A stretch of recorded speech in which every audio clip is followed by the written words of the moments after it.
दोस्तों, इस कहानी में हम बात करेंगे कि किस तरह जब हम सच्चे मन से भगवान को पुकारते हैं तो वह दौड़े चले आते हैं और हमारी पुकार जरूर सुनते हैं। दोस्तों, भगवान को भी अपने एक सच्चे भक्तों की उतनी ही जरूरत होती है जितनी हमें भगवान की।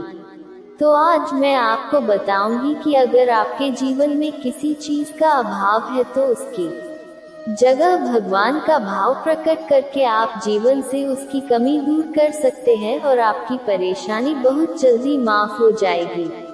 तो दोस्तों, आज हम बात करते हैं कि किस तरह बरसाना गांव में एक सेठ की पुत्री बनकर खुद राधा रानी आई। दोस्तों, एक बार की बात है, बरसाना गांव में एक सेठ रहता था जो बहुत धनी था। उसके 3 पुत्र थे परंतु उसकी कोई पुत्री नहीं थी। कुछ समय पश्चात उसकी पत्नी का देहांत हो गया और सभी पुत्रों की शादी हो गई। सभी पुत्र अपने अपने कार्य में व्यस्त रहने लगे। अपने बच्चों में अपने पत्नी के साथ सेठ के दिल की बात सुनने वाला कोई नहीं था। सेठ को शुरू से ही इस बात का बहुत दुख था कि उसकी कोई पुत्री नहीं है, लेकिन अब उसकी पत्नी की मृत्यु के बाद उसको ये दुख और सताने लगा और वह इस बात को लेकर परेशान रहने लगा कि उसकी कोई पुत्री नहीं है। एक दिन एक महान पंडित उसके घर पर आए और उसे दुखी देखकर उसने पूछा कि तुम्हें किस बात की परेशानी है, तुम क्यों दुखी हो। तो उसने अपना दुख का कारण पंडित को बताया कि कोई मेरी पुत्री नहीं है, इस वजह से मुझे अपने जीवन में यह भाव रहता है कि मेरी कोई पुत्री क्यों नहीं है। तो वह पंडित उसको कहता है, लोग, ये भी कोई परेशानी की बात है, तुम राधा रानी को अपनी बेटी मान लो।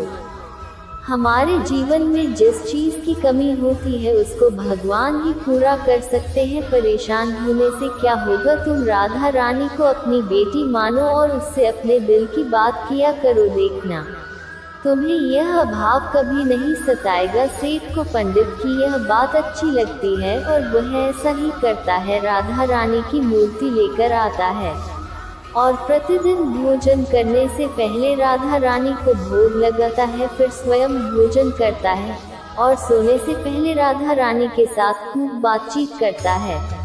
ऐसे ही करते करते वह दिल से राधा रानी को अपनी बेटी मानने लगा और वह भूल ही गया कि उसकी कोई बेटी नहीं है।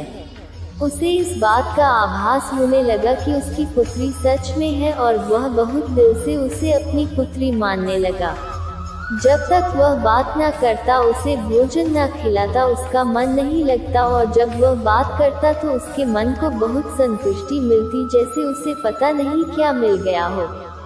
तो दोस्तों, एक दिन सेठ के घर पर एक चूड़ी बेचने वाली मनहारन आती थी और वह उसकी बहुओं को चूड़ियां पहना कर जाती थी। एक दिन वह चूड़ी बेचने घर पर आए और उसने सेठ के बेटे की तीनों बहुओं को चूड़ी पहनाई। इसके साथ जब सेठ की बहुएं चूड़ी पहन कर चली गई तो उसके सामने एक हो और कन्या आए और उसने कहा कि मुझे भी चूड़ियां पहन दो।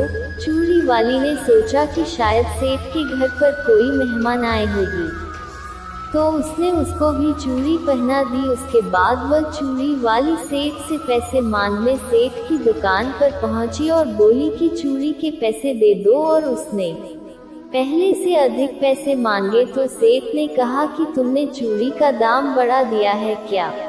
तो उसने कहा, नहीं, मैंने चूड़ी का दाम तो नहीं बढ़ाया, परंतु आज मैं 4 को चूड़ी पहना कर आई हूँ। उसने कहा, मेरे घर पर तो 3 ही बहुएं हैं।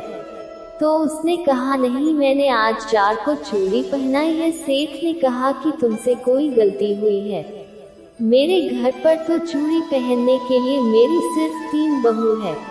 तो उसने 3 के पैसे चूड़ी वाली को दे दिए और चूड़ी वाली भी बिना कुछ कहे पैसे लेकर अपने घर चली गई। रात को सेठ घर आया और हमेशा की तरह राधा रानी को भोग लगाकर और खूब सारी बातें कर सो गया। उस दिन रात को सेठ के सपने में राधा रानी आए और कहने लगी, बाबा, तुमने चूड़ी वाले को मेरी चूड़ी के पैसे क्यों नहीं दिए? जब तुम मुझे अपनी बेटी मानते हो तो तुमने मेरी चूड़ी के पैसे क्यों नहीं दिए? और ऐसा कहकर एक लाडली बेटी की तरह रोने लगी।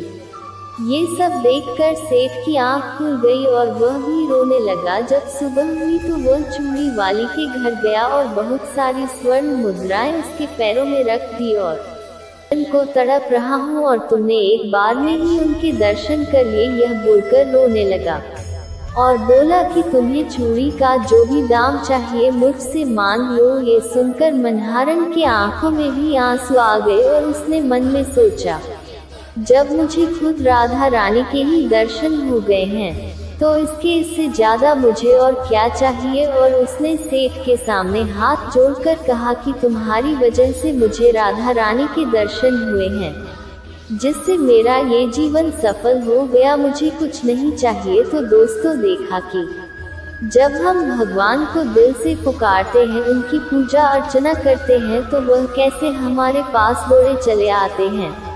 आशा करती हूँ आपको ये कहानी बहुत अच्छी लगी होगी और आप भी अगर किसी वस्तु को लेकर परेशान हैं तो भगवान से प्रार्थना कर सकते हैं, वह आपकी प्रार्थना जरूर सुनेगा।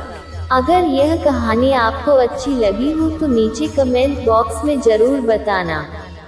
जय श्री राधे कृष्णा।